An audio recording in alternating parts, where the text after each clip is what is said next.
Today we have gathered here to do the puja of the Devi.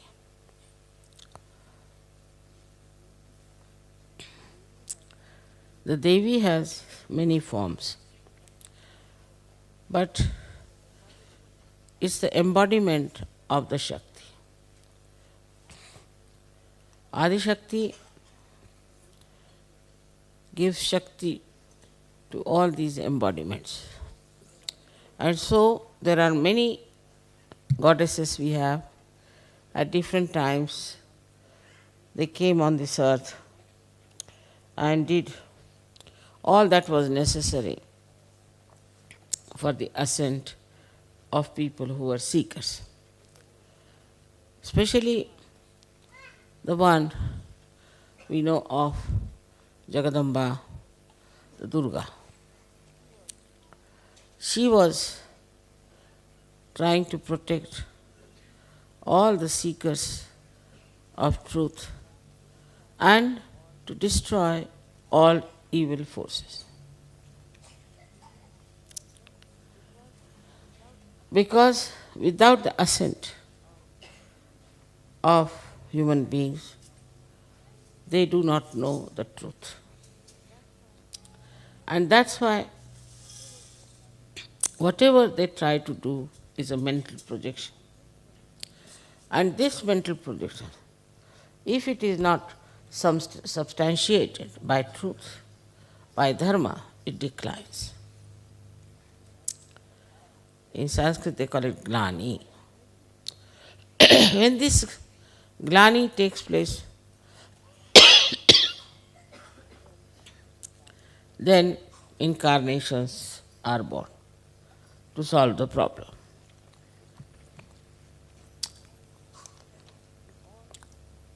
In all incarnation of the goddess,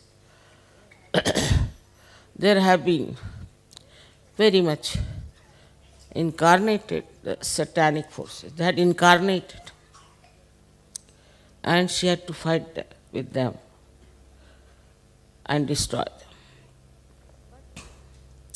But this destruction was not for the destruction's sake, that the evil forces are to be destroyed, but evil forces always try to put down the seekers, put down the saints, try to harm them, sometimes even destroy.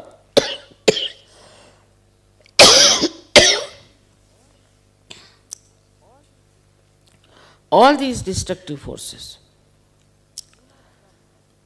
do not come at the same time, normally. At different times. It's easy to handle. But the aim of the incarnation is to save, to protect the people who are seekers, because they are the most important people in the realm of spirituality. All others are nothing but dust, good for nothing, useless. If they are not seeking the truth, in the eyes of God, they are just useless lives that have come and will be finished. They have no value and they have no dignity, they have no understanding of anything.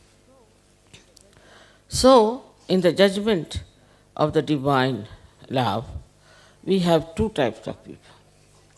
One who are seekers of truth, and the another who are not.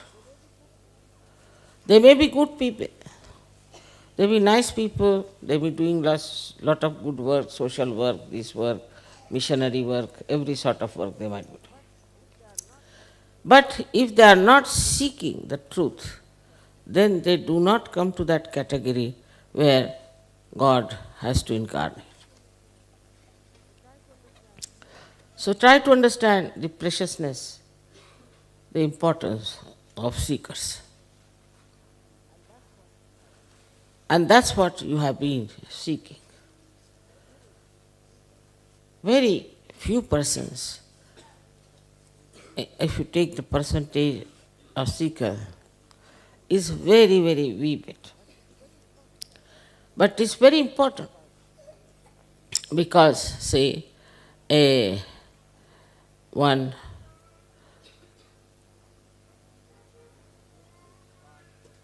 little part of gold is much more valuable than mounds of steel. In the same way, a seeker is much more valuable in the growth of spirituality. The whole universe was created, whole atmosphere was built. All the evolution took place for what? That human beings should know the truth. But in the modern atmosphere, it's a very big curse. I think the greatest evil than all the Shumbani Shumbas and all that. The worst of all is materialism. Because materialism makes you gross. In your seeking also, when you are rising, subtly that materialism catches you. I've been noticing this. When people come to Sahajayoga, right, they are going deep into themselves. They are understanding what I am saying. All the inner knowledge they want to know. What is called as Atmagyan. Atmagyan means two things. The knowledge about the spirit and knowledge about yourself. All this they find out and they know what it is. This state is the state for which people have been doing all kinds of things, going to the Himalayas, meditating in the cold without much clothes on them, living in the caves with some fruits. All kinds of tapasyas they would do because the seeking was so deep, so urgent, and they could not get out of that force of seeking. But in the modern times, materialism retards that hankering, that dedication. It's maddening for people when they are seekers. I've seen before coming to Sahajayoga, people spend a lot of money, go to various places, go to Himalayas, go to Nepal, go to Japan, all over the places they are moving. But after coming to Sahajayoga, after they have become the spirits, for the growth of your new awareness, the progress is retarded. Also, one should understand that after so much of running about, you find something so precious, so you settle down and you feel very satisfied about it. That part is all right. But what later? Your growth should not stop. And that stops because of one of the main reasons is materialism. Because of materialism, your faith in yourself is also less. Now, as you have seen that the gods prayed to the goddess and she came and killed all the negative forces. The reason was the earnest desire of the gods compelled her to take incarnation. Such sincere desire of sense that they could not get sometimes food, even water, and they worked so hard for their ascent, which was disturbed by negative forces. So their call was so from the heart, so desperate and genuine and sincere that the goddess had to take birth on this earth to save them, to protect them, to look after them.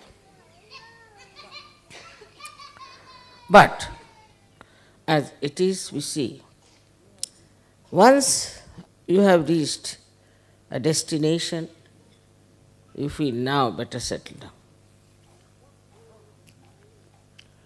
Now, what do we settle down with? If after getting realization you are complete, you are in totality, you are absolutely one with reality, there's nothing to be done. You become a saint. And a saint does not need any advertisement, does not need anything. His message spreads, people see him and know he is a great saint. So many saints did not even leave their houses.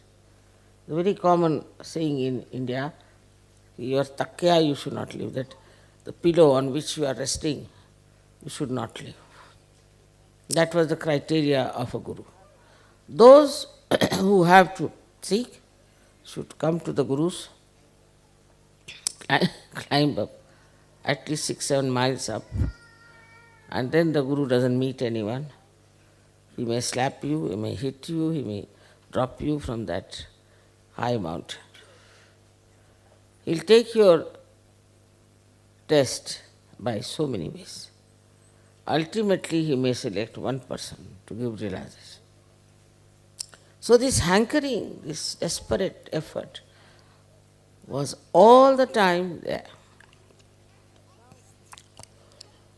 Now, so we come to Sahajyog in this modern time.